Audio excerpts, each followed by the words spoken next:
ఓం గురుభ్యో నమః. ఆకస్మిక ధనయోగం. ధనయోగానికి ప్రాథమిక సూత్రాలు. ఒక వ్యక్తి ఆర్థికంగా ఉన్నత స్థితిలో చేరుకోవాలంటే కేవలం జాతకంలో యోగాలుంటే సరిపోదు. ఈ క్రింద అంశాలు కూడా కలిసి రావాలి. జనన జాతకం. పుట్టినప్పుడు గ్రహాల స్థితి అనుకూలంగా ఉండాలి. దశాభుక్తి యోగాన్ని ఇచ్చే గ్రహాల దశలు లేదా భుక్తులు జీవితకాలంలో జరగాలి. ఆ దశలో ఆర్థికంగా ఎదిగే మార్గాన్ని చూపాలి. గోచారం. ప్రస్తుత గ్రహ సంచారం ట్రాన్సిట్ కూడా జాతకానికి తోడ్పడాలి. ముఖ్యమైన భావాలు మరియు గ్రహాలు. జాతకంలో కొన్ని ప్రత్యేక భావాలు మరియు గ్రహాల బలం ఆర్థిక స్థితిని నిర్ణయిస్తాయి. ముఖ్య భావాలు: 2వ ఇల్లు ధనము, 4వ ఇల్లు ఆస్తులు వాహనాలు, 5వ ఇల్లు పూర్వపుణ్యము, 9వ ఇల్లు భాగ్యం, 10వ ఇల్లు వృత్తి, 11వ ఇల్లు లాభం బలంగా ఉండాలి. ధనకారకుడు. నవగ్రహాలలో ధనానికి కారకుడైన జూపిటర్ బలంగా ఉంటే ఆర్థిక అభివృద్ధి సులభంగా ఉంటుంది. మరుగున పడకూడదు. పైన పేర్కొన్న భావాధిపతులు 6, 8, 12 దుస్థానంలో ఉండకూడదు. ఆకస్మిక ధనవంతులయ్యే ప్రత్యేక యోగాలు.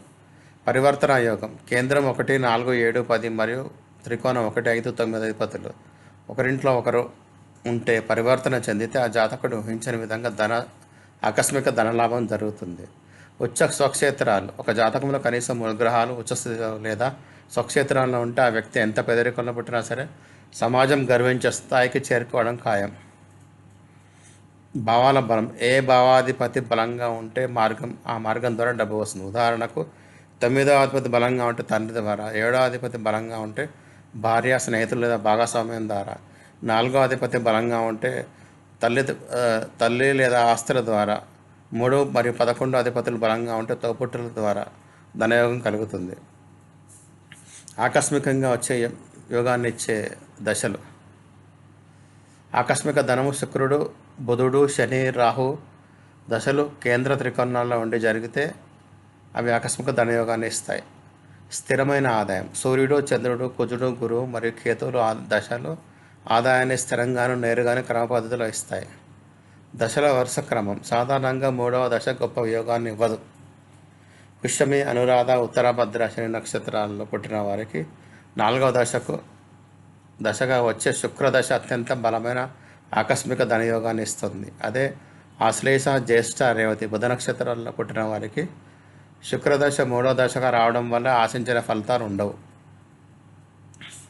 గోచార ప్రభావం. గురువు. గోచార రీత్యా గురు భగవానుడు మీ రాశి నుండి 2, 5, 7, 9, 11 స్థానాల్లో సంచరించినప్పుడు ధనాదాయం బాగా ఉంటుంది. గోచార శని 3, 6, 11 స్థానాల్లో ఉన్నప్పుడు ఆర్థికంగా మేలు జరుగుతుంది.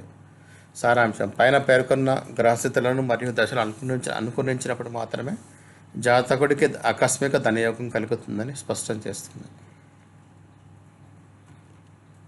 ధన్యవాదాలు. దయచేసి షేర్ చేయండి, సబ్స్క్రైబ్ చేయండి, లైక్ చేయండి, కామెంట్ చేయండి.